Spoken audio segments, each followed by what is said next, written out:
Bom dia, alunos do primeiro ano, né? Dando continuidade ao nosso estudo de biologia. Nós vamos ver a aula hoje de microscopia, que é do capítulo 3, né? Vocês lembram que quando a gente estava nas aulas presencial, a gente viu o capítulo 1 e 2. Então a gente vai agora para o capítulo 3. Esse capítulo eu já pedi vocês fazerem resumo, né? A grande maioria já mandou o resumo desse capítulo, mapa mental para mim. Muitos ainda não mandaram. Tô esperando, viu? O resumo e o mapa mental de vocês. E agora eu vou explicar o capítulo 3. O capítulo 3 vai falar da microscopia e a introdução à citologia, que é o estudo da célula, né? A parte da biologia que estuda a célula. Só que antes de estudar a célula, nós precisamos estudar o microscópio, porque só foi possível enxergar as células depois da invenção do microscópio, né? Porque a grande maioria das células são invisíveis a olho nu. Então, antes de falar de citologia, nós vamos falar de microscopia, que é a área da biologia que estuda o microscópio. Então, nessa aula a gente vai ver como o microscópio foi inventado, qual a utilidade dele, quais são as partes que o compõem, né, e a importância de cada uma dessas partes e como manuseá-lo, né, nas aulas de biologia. Então, para quando a gente voltar para as aulas presenciais, a gente fazer a aula prática. Então, preste atenção, né, na aula de hoje. Isso aqui é a imagem de um microscópio, um dos primeiros microscópios a ser inventado, né, bem rústico e bem antigo. Vamos acompanhar aqui, então. Muito bem, então na aula de hoje, a gente vai falar da história do microscópio. E aí, falando da história do microscópio, da citologia, né, o primeiro homem a observar uma célula, né, ao microscópio foi Robert Hooke. Né? Robert Hooke era um inglês, né? Um estudioso inglês, certo? Ele foi o primeiro, em 1665, a observar células, né? Células de cortiça, que é um tecido vegetal morto. Né? Para tal, ele valeu-se de um rudimentar microscópio idealizado anos antes por outro estudioso, o Anton van Leeuwenhoek. Né? Guarda esse nome também. Tanto Robert Hooke, o primeiro homem a observar células ao microscópio, como Anton van Leeuwenhoek, né? Que foi o homem a utilizar o microscópio em maior escala. Né? Leeuwenhoek foi quem mais utilizou o microscópio para observar o mundo invisível. E aí nós temos a imagem do primeiro microscópio a ser inventado. Né? Hooke observou cortes finos de cortiça, que é um tecido vegetal, que se apresentavam ao microscópio em um aspecto similar a pequenos favos de mel empilhados, né? Essa foi a imagem, ó. Ele pegou um tecidozinho de cortiça, né? Uma partezinha do tecido vegetal, como se fosse uma pelezinha do dedo da gente. Acho que já saiu uma pelezinha do dedo de vocês. Parece um tecidozinho, uma redezinha, né? Um paninho, um entrelaçado. É isso aí, ó. Então ele viu, ao observar esse tecidozinho vegetal no microscópio, ele viu como se fosse uma teiazinha, favos de mel, vocês estão vendo aí, né? E aí vocês vão vendo que ele é esburacadozinho, como um tecido, né? E aí esses buraquinhos eram as células, né? E por que chamou célula, né?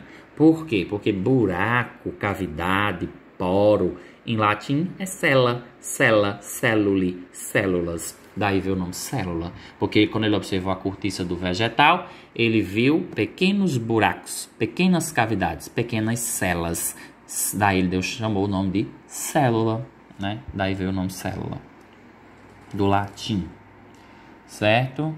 Ainda falando da história do microscópio, tá aí Leeuwenhoek, né? O homem que mais utilizou o microscópio em grande escala para observar o mundo invisível. Ele não era um cientista propriamente dito. Leeuwenhoek era um vendedor de tecidos junto com o pai dele, era comerciante, mas era um homem muito interessado pelo mundo da ciência e se dedicou também, né, à ciência, aos estudos, ao conhecimento do mundo invisível, e foi o homem que mais utilizou o microscópio. Esse é um microscópio rudimentar, como vocês podem ver, ó, uma placa de ferro, né, com uma agulha na ponta e uma lente por onde se observava, né, o material que estava em análise. E aí, cerca de 10 anos mais tarde, o próprio Leeuwenhoek observou pequenos seres vivos, que designou de protozoários, né? Por que chamou protozoário? Vamos ver o nome também. Proto vem do grego primitivo, zoários, animais primitivos. Então, quando ele observou água, ele observou sêmen, ele observou várias substâncias ao microscópio. E aí ele encontrou lá na água, no sêmen do homem, serezinhos se mexendo, seres invisíveis ao olho nu, que a olho não dava para ver que eles estavam ali. Descobriu seres vivos, formas de vida invisíveis. Foi um novo mundo, né? A descoberta dos micro-organismos, dos micróbios, foi uma nova descoberta, um mundo de seres vivos e invisíveis. Então foi fascinante quando a humanidade descobre isso. E aí ele chamou de protozoários, na verdade eram bactérias, né? Que hoje nós chamamos de bactérias. Protozoário também existe, são um tipo de seres vivos, né? Mas são diferentes de bactérias. Por que chamou protozoário? Por que veio logo esse nome à mente, né? Porque é do grego proto, primitivo, zoário, animal, animais primitivos. Seria que os micróbios, os seres microscópicos, seriam animais primitivos, né? Os primeiros seres a surgir, daí deram esse nome. O microscópio hoje ele é uma ferramenta muito utilizada na ciência, né? De muita importância. Porque a partir da invenção do microscópio foi possível entender de que os seres vivos eram formados, né? Passamos a entender que todos os seres vivos são formados de células, né? Tanto os animais como as plantas, como os micro-organismos. Passou-se a entender os tecidos, né? Como as células se organizam para formar os tecidos, os órgãos dos seres vivos, né? E muitas doenças e tantas coisas que são diagnosticadas graças ao microscópio. Então, o microscópio é muito importante, é uma ferramenta que foi muito importante, né? De avanço tecnológico, ou seja, a tecnologia vem para beneficiar a ciência. E aí, quando a ciência constrói mais conhecimento, surge mais tecnologia. Então, uma ajuda a outra. E aqui vocês podem ver uma cientista, né, olhando no microscópio. Aqui são células vegetais. Veja, essas bolas, cada esferinha dessa é uma célula. E essas bolinhas verdes são os cloroplastos, que são as organelas que permitem às células vegetais fazer a fotossíntese. Aqui vocês estão vendo vários protozoários, né? Cada unidade dessa com a bolinha dessa é o núcleo. São protozoários. E aqui é uma célula, uma micrografia de uma célula com seu núcleo, certo? E aqui são bactérias, né? Em forma de bastão, bacilos, né? Várias bactérias, cada pontinho desse é uma bactéria, né?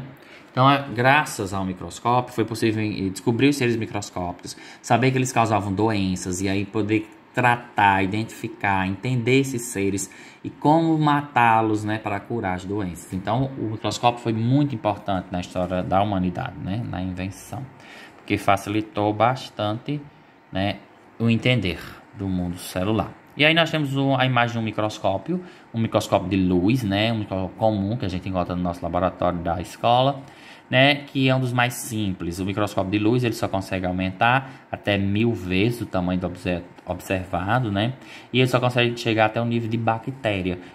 Com um microscópio desse eu só consigo ver uma bactéria e o núcleo dela, não detalhadamente. Mas um vírus não é possível enxergar num desse, né, nenhuma molécula, porque só no microscópio eletrônico que tem maior alcance.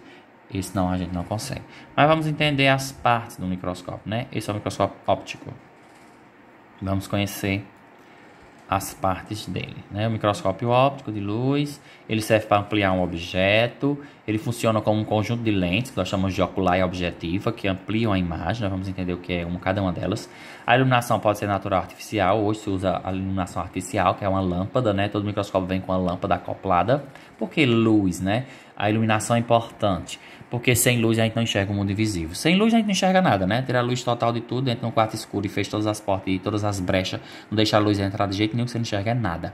A escuridão total. Então, nós enxergamos o mundo e as coisas e as cores graças à luz. Sem luz, não se enxerga nada. Então, para enxergar o mundo invisível, no microscópio eu preciso de luz.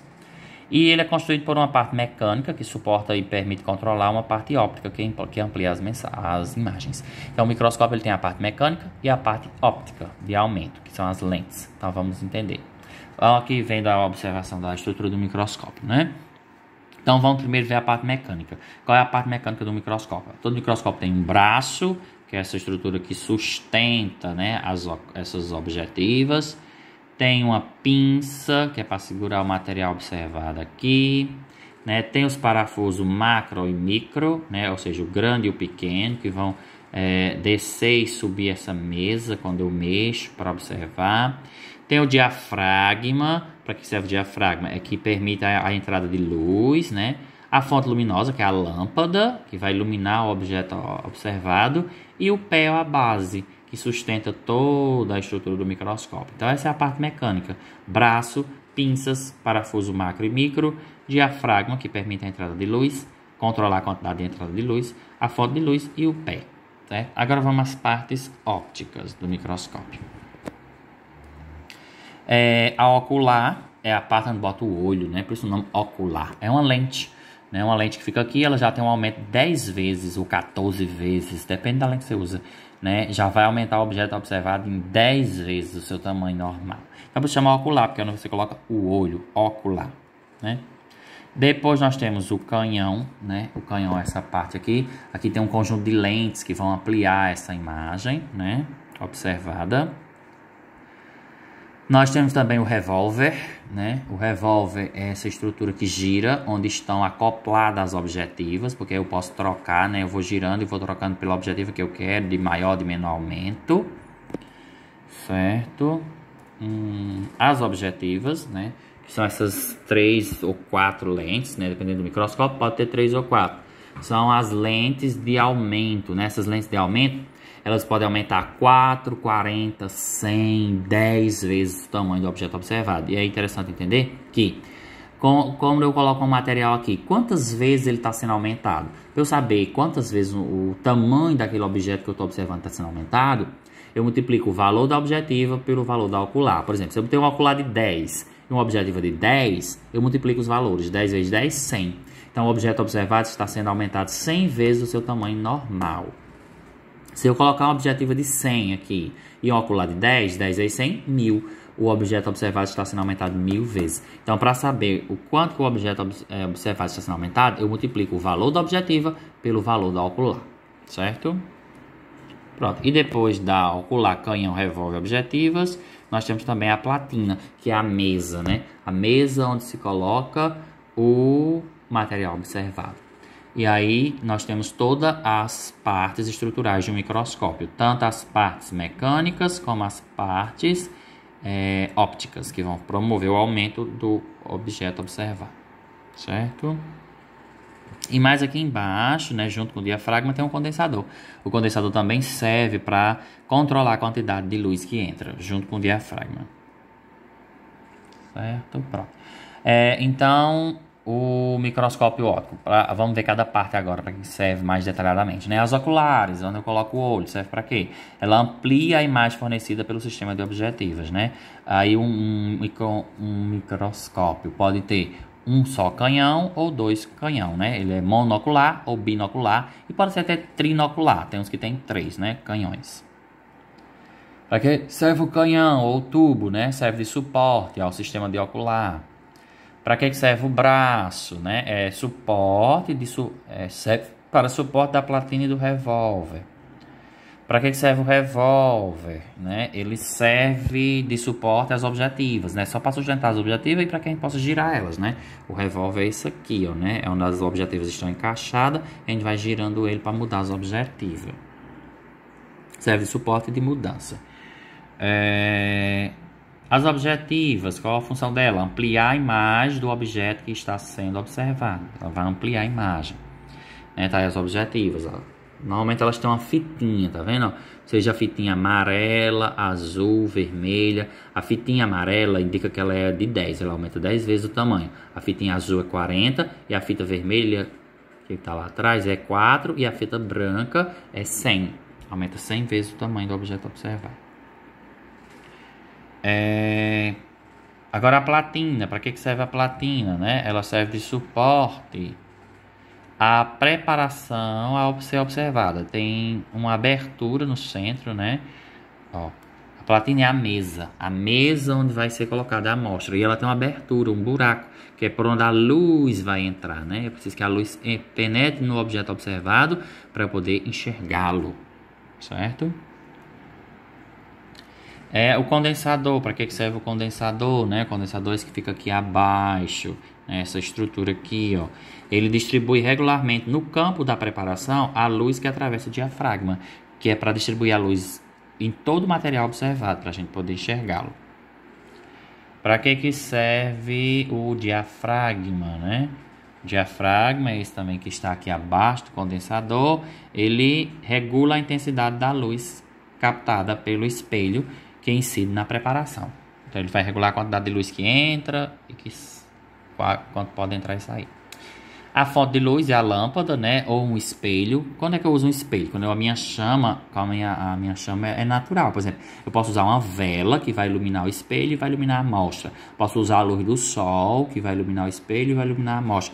Aí eu digo que a minha fonte de luz é natural. Antigamente, né? Nos primeiros microscópios usava chama de vela e usava luz do sol. Mas os novos usam a lâmpada, né? A fonte de luz é artificial. Os parafusos macro e micro, né? Para que servem esses parafusos? Ó, tá vendo aqui o macro, que é esse de fora, e o micro, que é esse de dentro. Ele serve para permitir movimentos de maior ou menor amplitude de aproximação ou afastamento entre as preparações das objetivas. Quando eu mexo aqui nesse parafuso, né, a platina desce e sobe a mesinha. Para aproximar ou distanciar a amostra para que eu possa focar e observá-la, né, detalhadamente. A base ou pé, né? Para que serve a base ou pé? Ela constitui o suporte de toda a estrutura do microscópio, né? E onde também está inserida a lâmpada, né? E os botões de ligar, desligar, diminuir a quantidade de luz, né? Vai estar inserido aí na base. Alguns cuidados que devemos ter com o microscópio, né? Por que é preciso ter esses cuidados?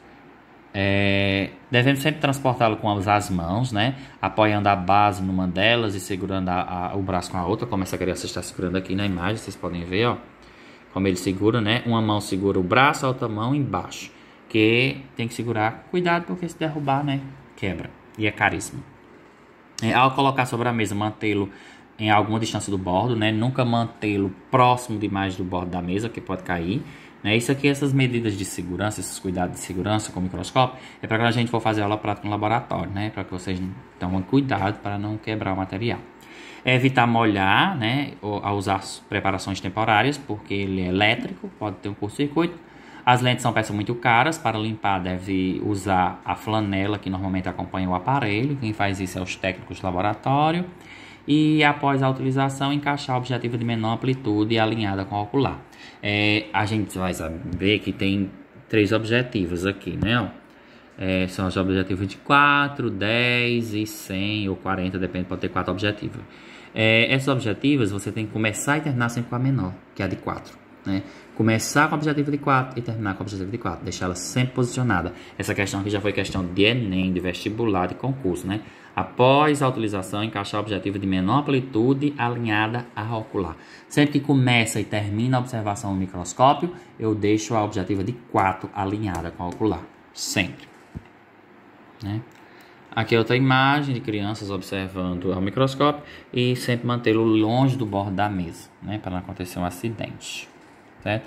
Quais são as características de uma imagem observada no microscópio, né? Antes ela vai estar menor e depois ela vai estar maior e ampliada e de cabeça para baixo, né? Toda imagem vista no microscópio está de cabeça para baixo, ampliada e de cabeça para baixo. A gente não percebe que está de cabeça para baixo, né? Quando a gente observa no microscópio, porque a imagem não tem um cima e embaixo. Agora, se eu marcar com um ponto, a parte de cima e embaixo, eu vou perceber. Mas aí toda imagem observada no microscópio, ela é ampliada, ela é simétrica, a original, mas ela é invertida, ela é de cabeça para baixo, né? E é virtual, porque não é algo real. Eu estou vendo uma imagem reproduzida por uma luz, né, que é a luz da lâmpada. Aí as observações ao microscópio de luz, né? Aqui tem algumas imagens de células, é bem bacana de ver, né? Colorido. Nosso laboratório a gente também tem. Depois, quando a gente voltar, né, a ter aulas presenciais, a gente vai poder ver. E aí, veja, aqui são diatomáceas, né? É um tipo de protozoário, como eles são lindos, né? As formas bem diferentes.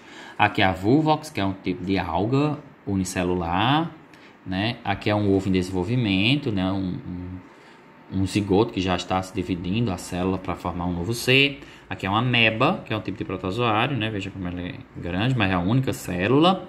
Aqui são outros tipos de protozoário, esses dois. E aqui é uma raiz do pelo de cabelo, né? De um cabelo. Certo? Então, são alguns exemplos de imagens que a gente pode observar no microscópio, né? Veja que elas são coloridinhas, mas é porque elas foram coradas, né? Porque imagens para ser observada no microscópio tem que ser corada, porque o mundo invisível não tem cor, porque a luz não chega lá. E para eu enxergar, eu tenho que botar cor, corante. Taca corante nas células que vão matá-las para a gente observar e que também vão dar cor para a gente poder observar no microscópio. Então, para observar uma célula bem observada, eu tenho que matar e corar. Certo? Então, essa é a nossa aula sobre microscopia. Depois a gente vai ter aula sobre citologia. Ok?